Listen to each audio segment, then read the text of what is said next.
Hello, everyone. Good afternoon. My name is Susan Reyna. I'm from Beacon Therapeutic. You are watching CAN TV. We will be on for the next 30 minutes talking to Laura Parry, one of our esteemed board members. This is a live call-in show, so if you have any questions or comments on what we're talking about, please feel free to give us a call. The number is listed on the bottom of your screen. It is 312-738-1060. And as I said, my name is Susan Reyna. I'm President and CEO of Beacon Therapeutic. We're a non-for-profit social service agency located in the south side of Chicago. We have several locations, and I'm going to put those locations on the screen. Just a little bit about the organization. We've been around since 1968. We have 4 different locations. We have our business office that's on 103rd, our Longwood campus, which is at 10650 South Longwood, our homeless outreach services, which is on Western Avenue, and our Cal Park program that's in Ada. Our mission statement and our goal is to empower children and families through the provision of accredited educational services, mental health services, and social services. And since 1968, we've been providing a broad myriad of services responding to the needs of inner city children. So we have a therapeutic day school, both elementary and high school. We are the largest provider of mobile mental health services to homeless women and children within the city of Chicago. We have intensive outpatient programs. We have a FACT program. We have a CHIPRA program that enrolls children in health care. But essentially, we're here today to talk about, what's the other side of what we do and how we can only do that with the support of folks like Laura. So I'm really happy to have Laura with us today. Laura Parry is one of our board members. And so maybe, Laura, tell us a little bit about yourself. Well, thank you, Susan. I'm an attorney with Klevatt Associates. I'm one of the founding partners there. My education comes through the Chicago Public Schools, so I'm a very proud member of the Chicagoland community. My background with, as far as my education and my profession, led me to really want to do something more for my community, and I really think Beacon was a perfect fit for me. And I think, I know you're on the board, and there are other members on the board as well. And I think for non-for-profits, that's one of the requirements. We have to have a board of directors. And I think the board really provides a broad array of support services. So what made you particularly select Beacon, or how did you get involved with Beacon? Well, the reason I got involved with Beacon is someone invited me to one of their fundraisers. And I went by myself, and I mingled amongst the rest of the guests, the board members, the staff, and the stories I heard from the staff about their successes, their challenges with the children that they were servicing, the excitement of the board members then, and the overall warmth that I felt at that fundraiser from the organization made me think that this might be the place for me to volunteer a great deal of my time and efforts. Yeah, and I think you said some really key things there that I think it's so important when folks are determining how do they give back to the community. And I think you are very busy. You're crazy busy. I mean, I know you're very busy. So how do you fit something like what you do with Beacon into your life? Because I think, ideally if somebody's out there thinking about how can they do this work as well, how do you manage to balance the two? What's the commitment like to Beacon? Well, the commitment to Beacon varies depending on what life throws at you. That's why we have board members and not just a board member. When one of us is unable to put in the time for a project, another member picks up. It's a team effort on the board, much like it is with Beacon Therapeutic, your teachers, your staff, your clinicians. We all pull together. So my main thing is I made Beacon a priority as far as volunteering goes. So when it comes to volunteering, I decided Beacon comes first. So after my family, my job, then comes Beacon. Yeah, which is important. And I'm going to put some pictures on the overhead so you can see who it is that actually your energies go to help.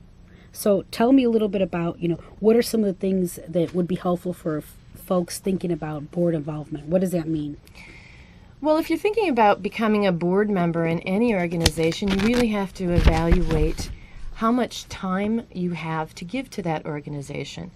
And then you need to pick an organization that really touches you, that perhaps you've had personal involvement with in the past. Perhaps you know someone that has benefited from their services. And then study as much as you can about the organization, its structure, its board of directors. Find out what kind of board that the organization has. Some boards are very active. They're very hands-on. That's usually the case with smaller non-for-profit organizations. Some boards are a little less hands-on and more policy-oriented and much more about the governing. So you need to find out what the board is like in the organizations you're interested in. And then I would recommend actually contacting the organization to see if they can hook you up with a board member. You can discuss their experience with being on the board. You can discuss the direction that the organization is taking, how it's evolving, and then contact the organization. Usually they have some sort of a board application packet, which you can have sent to you. I don't know if everybody has it on their websites or not. I know non-for-profits are limited in website development sometimes and putting those things on the website, but certainly contact the organization and see about applying to become a board member. I'd like to remind everyone this is a live call-in show. The number is listed on the bottom of your screen. It's 312-738-1060. And I'm here today with Laura Parry Klevatt, or Laura Klevatt. And we're from Beacon Therapeutic, and Laura is one of our board members. And I know Beacon looks for a variety of support from the community, and board members is something that we're always interested if there's individuals that are interested in sharing their skills and their talents with us. What's some of the other professions that are represented on the board? Well, we have financial services, we have homemakers, we have marketing, sales, PR. There are just a wide range of diversity in the professions represented on our board. As I mentioned earlier, it is a team effort. And to that extent, I don't know, but maybe some of your viewers know some of our board members. And I'd very much like to give a shout out to my other team members on the board. That's right, you're going to name them, and I'll put some of our kid pictures on. Great, that, thank you. Folks can kind of hear the folks, because we do have a great representation of board members. We have Ryan Dargis and Helen Melavitis, William Keenan and Thomas Goldrick, Deborah Ford and Michelle Griffith, Laura Hunter and Michael Moore, who is now moving on to another state, I believe. Yes. Teresa Nasso, Darshan Patel, Bridget Shager, Laura Shallow, and Kathleen Strand. We also have 2 honorary board members in Wayne Marshall and Daryl Schlang. And I think it's interesting, the 2 honorary board members. Daryl was one of the founding board members to the organization, which is wonderful, and I know he comes to the events regularly. And Wayne was on our board for many, many, many years and really spearheaded the organization through some challenging times, which has been a nice evolution to where we are today. So I wonder, what are some of the most rewarding things for your position as a board member? What have you that you've been a part of? Working with the other board members, I enjoy a team environment, and our board is active. We discuss everything. We don't break out a lot into subcommittees unless we have to. When the work becomes overwhelming, sometimes you have to break things out and go into subcommittees. But generally, we all discuss everything that's going on with the organization that would involve the board. That's been rewarding, working with those very friendly, very warm people, very knowledgeable and dedicated people. Likewise, the staff. Beacon has an incredible staff. They are able to put together programs so individualized for our clientele with so much effort and with so much, I'm even going to say the word love, towards the clientele. Yeah. Passion is good. Yeah. That getting to know the staff members has been wonderful. And when the staff comes and tells us about their individual programs, their successes with different children, their challenges with different children, that's reward within itself to know that we are affecting people's lives, especially young people. They are the future of America, and they're the future of our local community. and it's good to hear about how they're progressing and find out what we can do to better serve those children.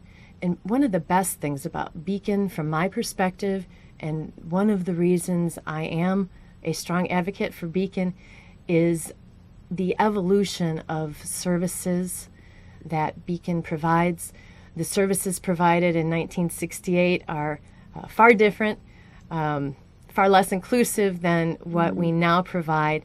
And Beacon does a wonderful job of evaluating the needs of the community for our children and tailoring programs for that, seeking out grants to help fund new programs, innovative programs, changes in programs to help the changing needs of our children.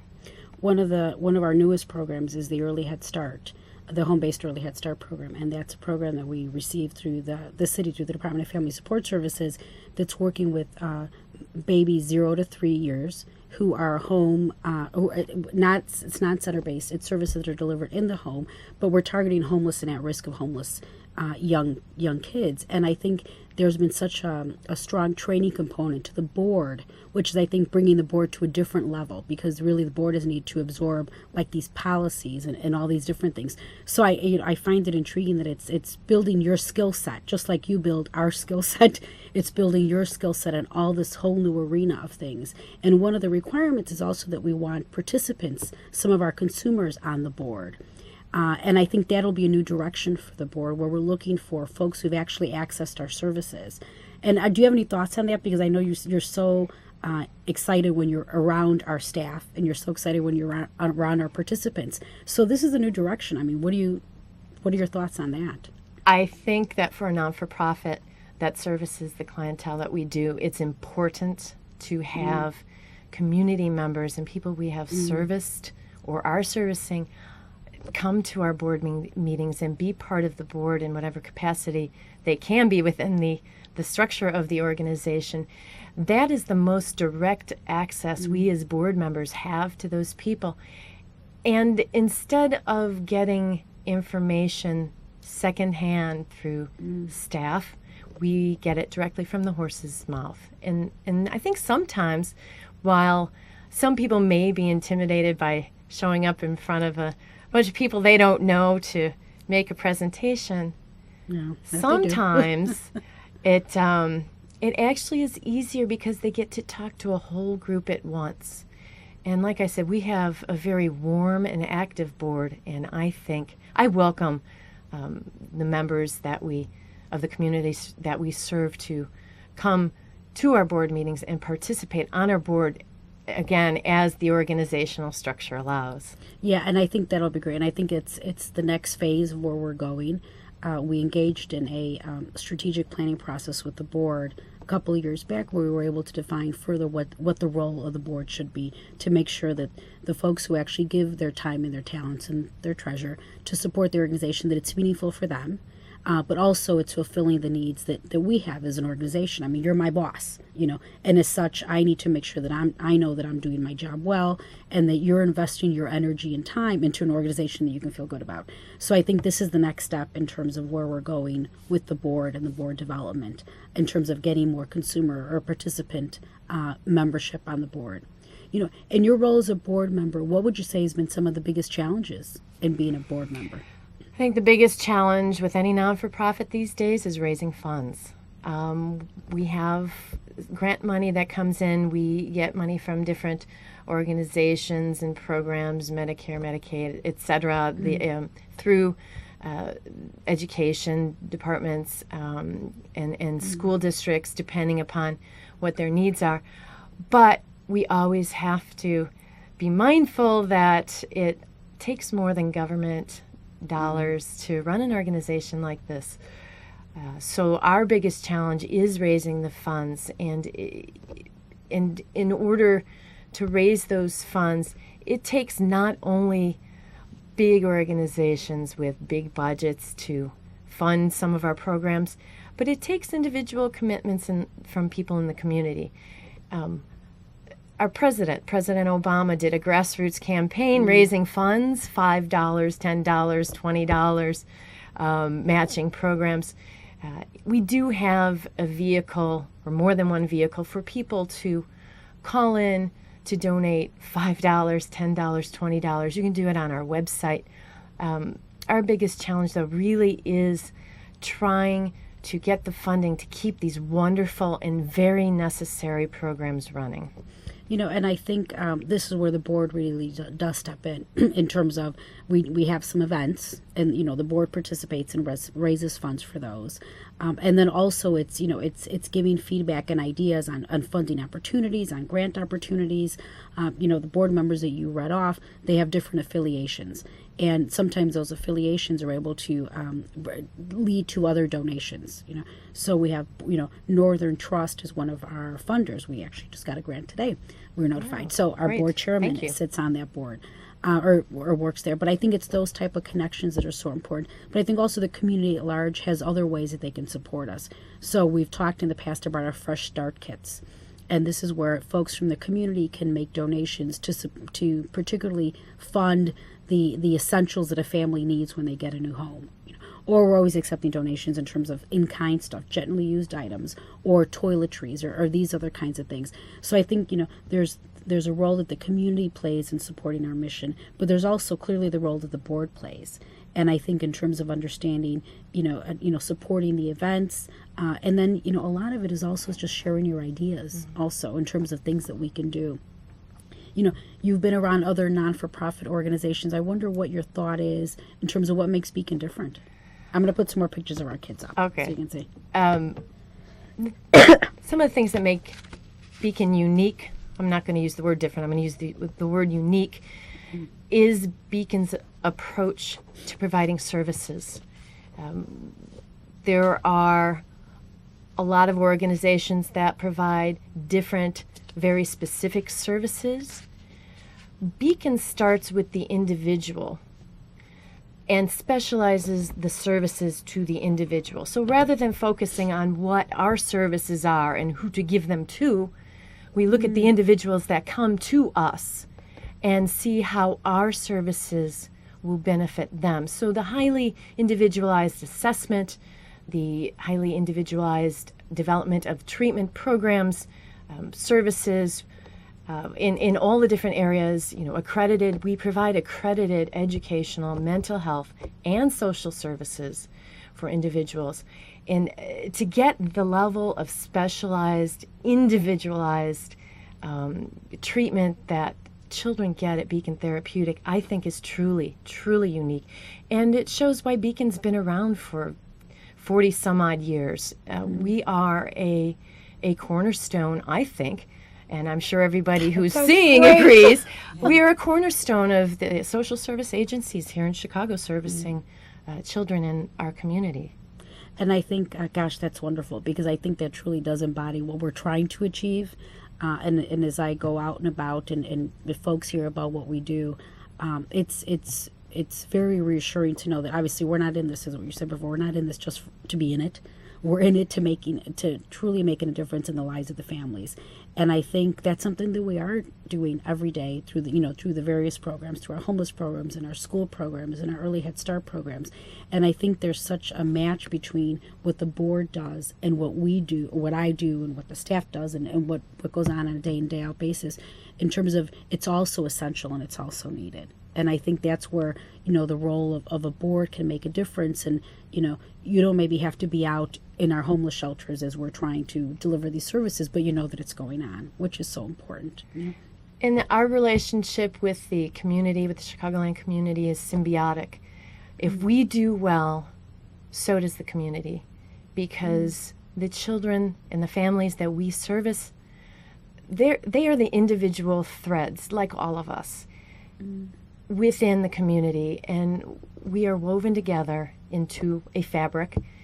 And when some of those threads aren't quite strong enough, we need to strengthen them, otherwise the fabric falls apart.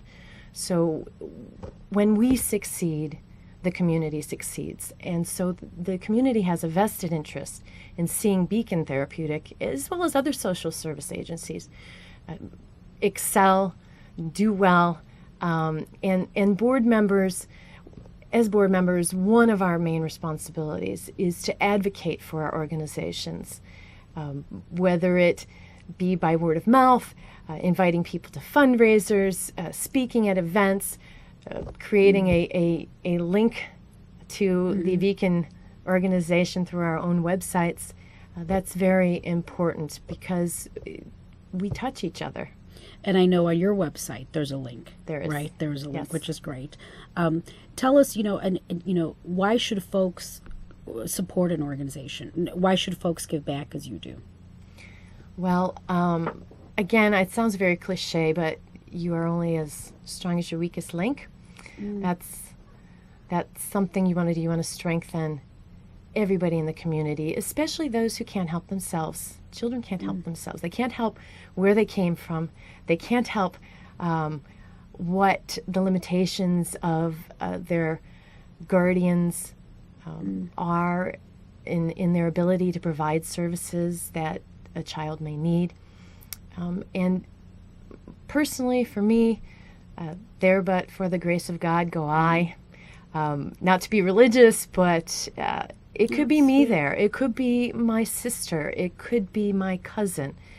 And if I help in whatever way I can, these children, these families, and they grow up, they grow together, hopefully one day they will turn around and say, the folks at Beacon Therapeutic changed my life. Now how can I give back? And so It's paying it forward. It's, you have to look forward, and it really is up to our community to keep it all together and make these social service agencies work, especially Beacon with the way it really hones in on individualized families and students. It's such a unique organization. I can't say enough good things Oh my about God, it. I know. Well, I'm thinking we're almost running out of time. Is there any final comments? I think your last comments were pretty profound, but is there anything else you'd like to add? I'm going to put the plea out there to individuals, to those families who are pillars in our community, to the corporations who come to our community, provide jobs, and reap the benefits of being in our community. Give back. Consider Beacon Therapeutic a part of that community and learn more about us. Yeah. I'm actually going to put our contact information on. Great. So if anybody is interested in supporting Beacon, that's our website, www.beacon-therapeutic.org, and you can reach us at 773-298-1243. Also, I was just, to do Jenny justice, I am going to acknowledge that this is our last show for this season, and I wanted to give special thanks to some key folks here at CAN TV that are very patient with us and very friendly every time we come. And Barbara Popovic, Tiffany Bosley, Steve Nikitopoulos, Sylvia Snowden, Omari, and Mike. You've really been great, and really appreciate this opportunity. I'm very grateful, Laura, that you were here today with us. I hope somebody out there was watching us and was listening and hearing about the great work both that Beacon does, but also the importance of board members and board members such as Laura that really are making a difference. And I think the challenge to the community is to really look at everybody can make a difference in the lives of these kids. And I think through the board members that we have, we work with over 1,600 families annually, and it's making a difference in their lives. So thank you very much, Laura. I greatly appreciate you being on with us today. And we'll see everyone, I believe, in the summer. Thank you very much.